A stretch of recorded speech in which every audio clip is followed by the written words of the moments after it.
Hey, I want to share with you today how I'm planning to manage my time all December during the holidays so that I can still enjoy myself while growing my business before a new buyer season in January.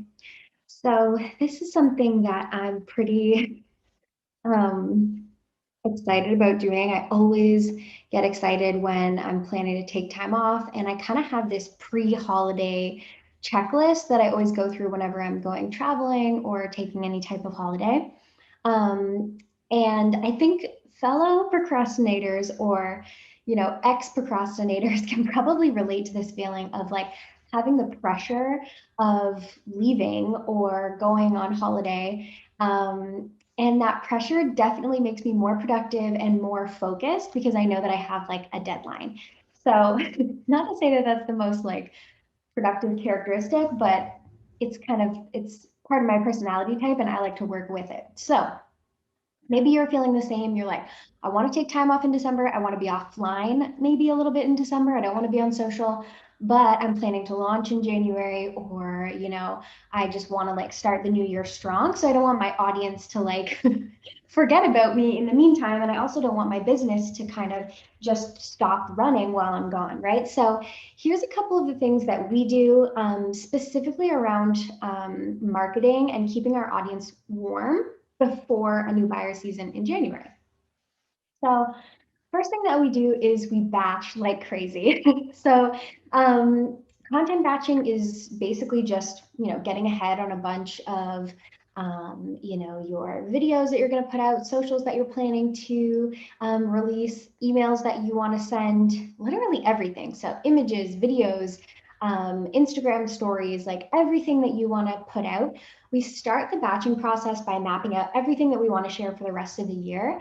And the secret to this section is to also plan out some content and maybe even batch some content for when you plan to come back. So let's say I'm planning to be offline until January 4th. I'll also have content planned for the following week in January and maybe even the following 2 weeks in January so that I don't instantly come back and have the pressure of needing to like create new content or, feel like I need to catch up in this realm of my business because there's so many things that we're going to need to catch up on in the new year or when we come back from a holiday already that I always make sure that I give myself this little bit of buffer room. And when you're in the mode of batching, it's pretty easy to just like add on 2 or 3 more pieces of content. So write everything out and then give yourself a day to just like film all the videos that you need to film, change outfits, do your thing.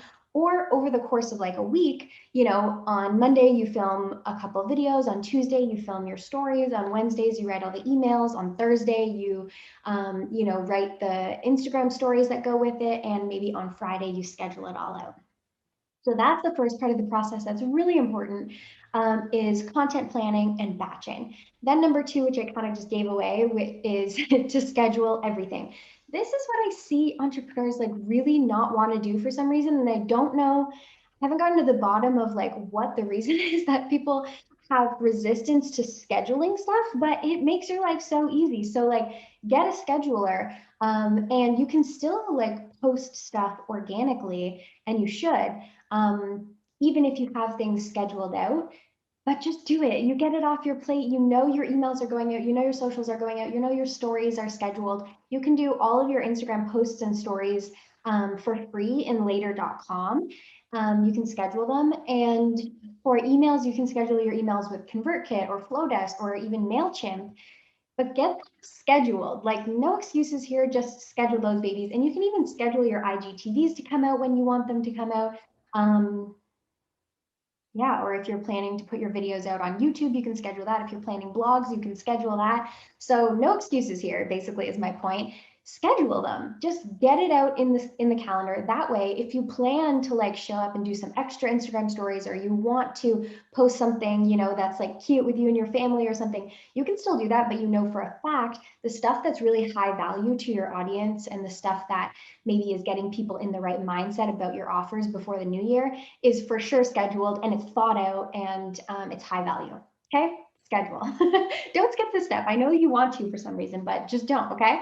And then number three is we have blackouts. So This is when we set clear expectations for our audience of when we will not be online. And I think it's important to just be upfront with it. I don't think you need to like announce every time you're taking a social media detox or like a day off stories or something like that. But if you're planning to literally not be responding to emails, DMs, not posting on Instagram at all, and like not checking in with your clients for a couple days, that's fine if you're on holiday. But just make it clear to everyone that that's what's going on. And it's going to take so much pressure off of you, and it's just going to feel so good. So set that expectation right off the bat, and then also set an expectation of when you're going to be back and what they can expect from you when you do come back. So I really like to say something like, we're coming back in January, and at that point we're going to be doing this new challenge. I can't wait to share more about it with you, blah blah blah, or something like that. And oh, the other thing that I wrote down there is we also have blackout dates for ourselves when we basically have no expectation of being online. So we've pre-scheduled most of our December content, videos, all of this stuff. We know what's going out, but we're going to be still popping online. We're going to maybe be like taking it back a little bit so we have a lot more free time during the holidays. But up until I think the 20th, we're still going to be going in, talking to people, posting on stories, checking in with our clients, answering emails, stuff like that. But then we have straight up blackout dates where I don't expect anyone on my team or myself to be on social or in our inboxes or online in any way whatsoever. And we set those boundaries very firmly so that it's clear that like there's no expectation internally. And I think even if you're a solopreneur, this is so important to just like let yourself off the hook a little bit. Just be like, I'm not going to be online from the 20th until the 1st. And like, that's just how it's going to be. And you don't have to feel any guilt around it, because you've been so high value all year, and also just because it's fine. So those are some of the things that we're doing. We're making sure that we're still being highly engaged, highly active, and putting out really high quality content. Especially if you want your audience to have you at the top of your mind and see you as the go-to person in your niche in January. January is the beginning of a new buyer season, and a lot of people are motivated to make purchases in January. So I highly recommend staying on people's radar, putting out high value stuff right now. And if you want to be at the top of people's mind without constantly needing to be on and be everywhere, then you should definitely consider these 3 steps: batch, schedule, and blackout.